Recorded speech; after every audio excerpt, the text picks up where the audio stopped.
Hi, I'm Mark Keith. I'm the training coordinator for parents and families in the Outreach Services Office. We're located at the Florida School for the Deaf and the Blind. This session that we're going to talk today about is parent survival skills, raising a child with a disability. Just to give you a little background, this session looks at this issue not just from a parent side, from a professional side, but a parent side also. I am a parent of a child with special needs, so a lot of my history and influences will kind of come into play on this. With that, let's go ahead and get started.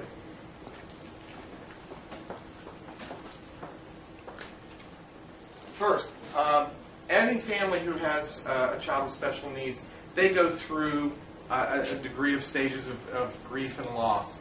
It has been described to me as having a death in the family when you have a child with special needs. What I mean by that is the child, you go through 9 months, 7 months, 8 months, 9 months of the pregnancy, of the expectation, the hopes, the dreams.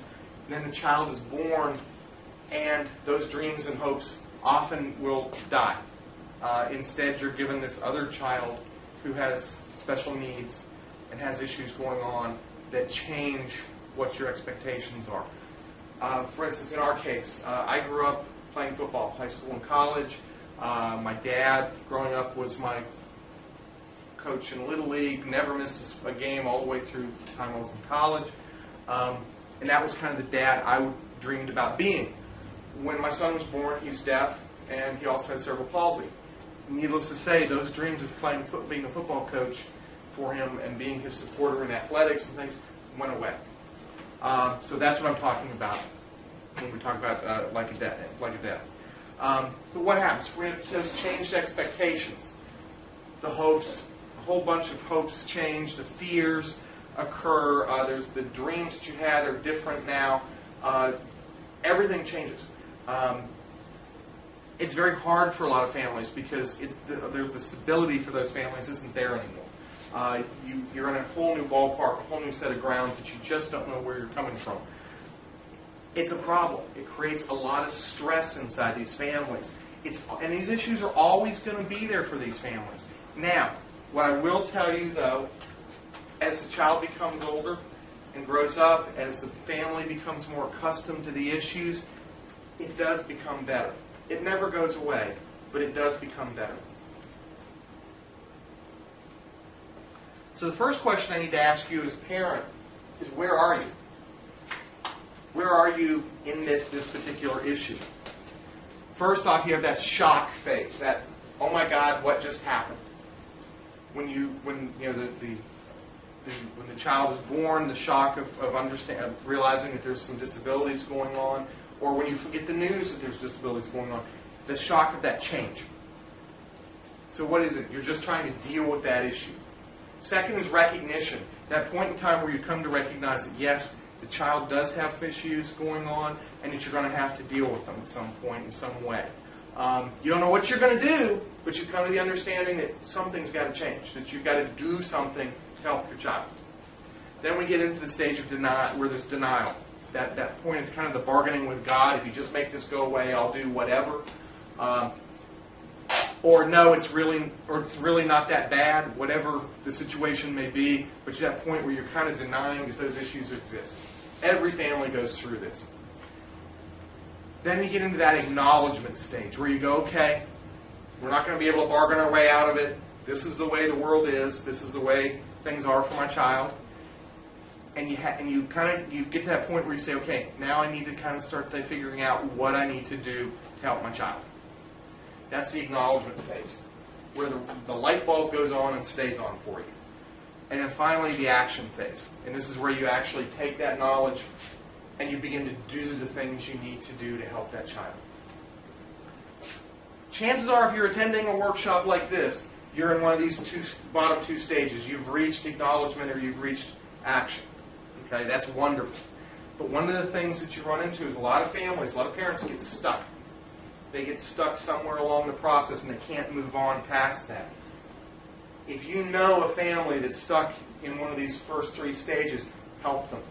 give them the encouragement and the support they need, because it's very hard for a lot of families to move past these first 3 stages, particularly that denial stage. I'll tell you a story. I know a family of a young boy who's profoundly deaf. Mom had a real hard time with this. Usually it's dad, but in this instance it was mom. Mom had a real hard time accepting the deafness, and she went through the mindset that if you just wait long enough, it'll all clear up and it'll all go away and it'll all be better. Dad in this case actually got it, that no, it was not going to get better. The best thing that ever happened to that little boy was when mom was a helicopter pilot. She was deployed to Iraq. Was gone for about 14 months. Dad went into the school right after Mom left, got all the services rolling the way they needed to be going. Mom came home 14 months later and said, look, oh, see, everything's resolving itself. The issues are starting to clear up. Dad told Mom, no, I went in and signed the papers, got all the services rolling, and we got everything going. After the small nuclear explosion from Mom over him not doing what she wanted him to do, it took her about 2 weeks, but then she finally came to the recognition that, you know, she had been stuck in this denial phase, and yeah, he had done the right thing by going ahead and getting those services going while she was gone, and that's what it took to push her out of that denial and into the action stage. It does happen. Like I said, usually it's dad that gets stuck, but in this case it was mom. If you know a family like that, give them help. Help them as best you can. So the question for you is, are you stuck? Stress. Stress is a huge issue for all these families. Why do we have stress? Let's face it. As human beings, we like consistency. We like things to be stable and we know what's coming. That's our nature. But having a child with special needs changes all that. Right off the bat, we have that huge change in expectations that we've already talked about. Grief. There is a mourning period that goes on for every family with special needs. I know we all feel it, those of us who have kids with special needs, we all feel it at different times in our lives all the time. It's there. Sometimes as time goes on, it becomes more submerged, but it's always there to some degree. For a young family, it's right at the surface, just beneath the skin, so to speak. And it's really hard. There's that grief and mourning that goes on. Not just for themselves, but for the child as well. What's going to happen? What's this mean for my child in their life? That feeling of no solid ground. Suddenly, that foundation that they had planned on, that they had thought they had in place, has been destroyed. It's like standing in an earthquake. Or standing on quicksand. Suddenly you don't know where there's any solid footing. You don't know what to do. All that preparation you've done, a lot of it doesn't matter at this point. It's been roiled. Fear of the unknown. Not a lot of us really like surprises. And you're in for a lot of surprises now. A lot of relearning things. It's that uncharted territory, so to speak, where you don't know what's around the next bend. You're starting from scratch in many ways. It's very hard on a family, very stressful. Damage and loss of supports. We'll talk about this more a little bit more as we move on, but it's not unusual to see somebody, when a family that has a child with special needs, for their circle of friends to change, or for even family supports, grandparents, other relatives, that just suddenly aren't there. Those supports that you counted on suddenly disappear. A lot of times it's because the family itself or the friends themselves can't handle that issue. And they have to step away for their own well-being, so to speak. But it does happen. And so when suddenly your supports are gone, again, added stress. Issues like insurance. Who's going to pay the medical bills? Let's face it, OT-PT services. Many insurance companies, it's 20 lifetime visits max. What happens? I know with our son, with a child with cerebral palsy, well, those 20 lifetime visits lasted all of about 4 months, and then lo and behold, guess what? The insurance company's not paying the bill anymore. It's coming out of pocket. Those services are expensive. It's a big problem for the families in a lot of cases. Where's the money coming from? Where do I have to choose? Do I put food on the table, pay the utility bills, or pay for the therapy services for my child? Very big stressors. So the question for families is, what's your response? What's your response? Now let's talk a little bit about friends and family. Friends and family, they're often dealing with the same issues. Like we talked about this a little bit a minute ago. Often they don't want to offend you. They don't want to do something that's going to hurt you or something they think may upset you further, so they don't say anything. Or they feel uncomfortable, so they pull away. I know that happened to us. We had my wife had a very good friend who we would see every weekend, lived right down the street from us. And yet when our son was born, this woman disappeared really for about 3 years. Really hurt my wife. But that person, the bottom line was she was so stressed out over trying to figure out how not to hurt us that she literally walked away from us. She did come back about 3 years later. She showed up on our doorstep and wanted to talk to us. And of course, my response was like, "What do you want? I'm sorry." But my wife was like, "No, let her come in and talk." And she said, she was apologizing because she said she didn't know what to do, and she just walked away because she didn't want to hurt us. And she said over time she just missed that relationship. And like my wife told her, the thing that hurt more than anything else was her disappearing, because that was the support that suddenly wasn't there anymore. Somebody my wife was counting on and had thought would be there to give her at least somebody to talk to wasn't there. So if you're in that position, keep that in mind. Like my wife told her, what hurt more was you disappearing. No matter what you said, you couldn't hurt as much as that. So please keep that in mind if you're one of the friends. Like I said, a lot of them can't cope. The denial issues. They don't want to deal with that. It's unsettling for people if they're in a family that doesn't have a child with a disability, because they don't know what to say or do to help. You run into issues of survivor's guilt. That mindset. The airplane goes down and one person walks away. A lot of people have run into those kind of issues where they think, "Well, why didn't I die as well?" Or "Why is it them and not me?" I always find that to be a weird concept, survivor's guilt, but it does happen for a lot of people. It's an issue. Now, there's surprises that will occur. Your circle of friends do change. I know, for instance, in our case, we found new friends, people we would meet that came out of surprising places, wound up being wonderful friends to us, and that support network rebuilt over time, but it wasn't an immediate thing. And it does happen. Which brings us to the next stress issue, time. Y'all like my little icon thing there? It took me a while to find that. I like the flying of time. Why? Because the question for a family with special needs is what time? Time is always an issue. In many cases, free time doesn't exist. You have school issues, you have doctor's issues, you have daycare issues, you have just finding support issues.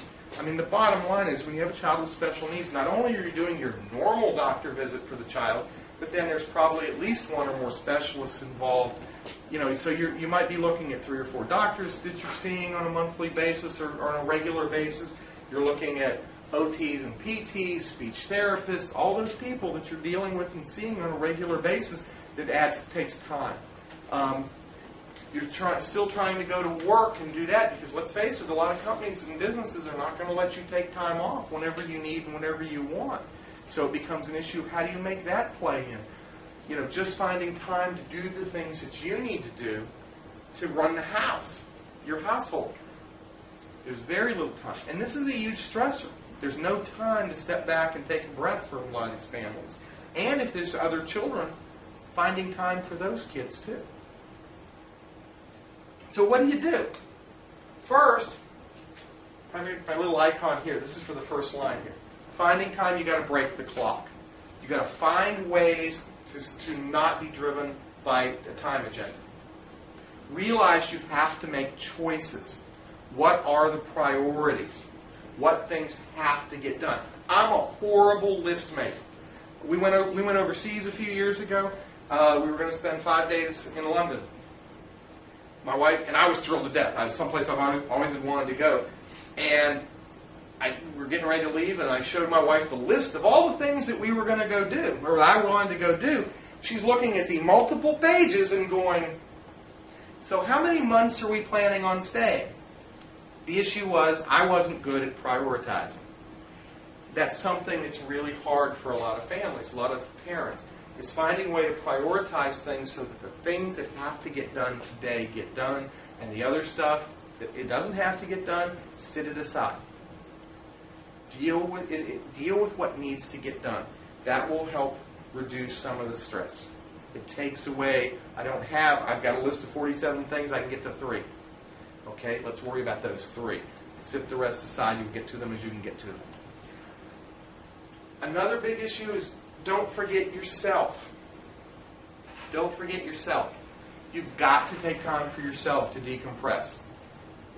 You've got to find that time to step away. I know for me, for instance, I take time away in the evenings after I'm a little bit of a night owl. Don't usually need as much sleep as the rest of the family. After everybody goes to bed, it's not unusual for me to sit down with a book for an hour or get on a computer and play a game for an hour or two. Whatever it may be. Sometimes play basketball. I'll go on Fridays after work and play basketball with some friends, or at least attempt to play basketball. We're really not that good at it, but we try. But it's time for myself, time to step away. My wife, she plays handbells in the church choir. She loves music. That's one of her things. So she has that time to step away. And it's time to kind of decompress a little bit, kind of get the mind back in order a little bit, and just to relax. The other big one is don't forget others. One of the big issues we run across with dealing with families with special needs is that it's got a very high divorce rate. The last number I saw for a divorce rate in special needs families ran about 85%. The kids that most need both parents wind up getting split a lot of times. And a lot of that is stress. Things start piling up. People stop talking a lot of times. They don't want to deal with each other because they're disagreeing on something. And it just starts moving apart. And by the time, a lot of times, and this is just kind of anecdotal on our part, what we see is that by the time they get to the point they realize that they've grown, that they're pulling apart, that it's too late, and they go on their separate ways. It happens. It happens. So one of the things we tell them is don't forget others. Find time to do something with your spouse or with your significant other, whatever that may be. Maybe it's after the kids go to bed, sitting down and watching TV together for an hour where you can just relax with each other. Or maybe it's if you've got a friend who can watch them run up to Chili's and have dinner or someplace like that, a little restaurant where you can go in and just get time to yourself. If you're lucky, maybe your parents can watch your children or child for a weekend. That would be a big surprise. But at least, find those little bits of time. Things that you can have time to each other and talk. It doesn't have to be fancy, it doesn't have to be exciting, but just something where you guys can connect and remember why you're together in the first place. Hugely helpful. And it will benefit the child as well, because that way it also helps you guys talk and have time to get on the same page. And that's really going to be important. Work. Work is another big stressor. Hard choices. There are a lot of families where there are two family incomes, both parents need to work, and you don't always have jobs where the supervisors are supportive, let's say it that way, of the needs of the family.